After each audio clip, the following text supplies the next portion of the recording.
নমস্কার। আজ গণেশ চতুর্থী। এই শুভ দিনে আপনাদের সবাইকে জানাই আন্তরিক শুভেচ্ছা। ভগবান গণেশ আমাদের জীবনে আনন্দ, জ্ঞান আর শান্তি বয়ে আনুক। আজ শুধু পূজা নয়, আমরা একটু ভাবব গণেশজি মানসিক স্বাস্থ্যের জন্য আমাদের কি কি শিক্ষা দেন। গণেশজি হচ্ছেন বিঘ্নহর্তা, সব বাধা দূর করার প্রতীক।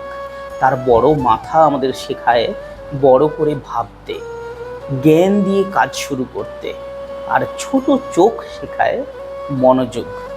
বড় কান মনে করায় বেশি করে শুনতে হবে, আর তার সুর শেখায় নমনীয়তা। পরিস্থিতি বদলালে আমাদের মানিয়ে নিতে জানতে হবে। মনোবিজ্ঞানে আমরা যেটাকে বলি রিসাইলেন্স, অর্থাৎ প্রতিকূলতাকে কাটিয়ে ওঠার মতো ক্ষমতা, গণেশজি তারই প্রতীক।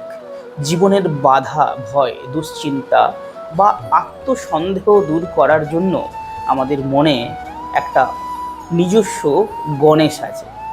ধ্যান, ইতিবাচক চিন্তা আর আত্মসহানুভূতি চর্চা করলে আমরা সেই শক্তিকে জাগিয়ে তুলতে পারি।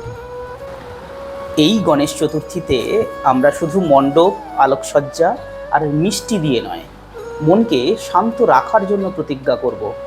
নতুন সূচনায় আশা রাখব, কঠিন সময়ে ধৈর্য রাখব, আর নিজের ভেতরের শান্তি তৈরি করব। আপনাদের সকলকে জানাই শুভ গণেশ চতুর্থীর প্রীতি ও শুভেচ্ছা। ভগবান গণেশ আপনাদের জীবনে স্পষ্টতা, ধৈর্য আর আনন্দ বয়ে আনুন। গণপতি বাপ্পা মোরিয়া।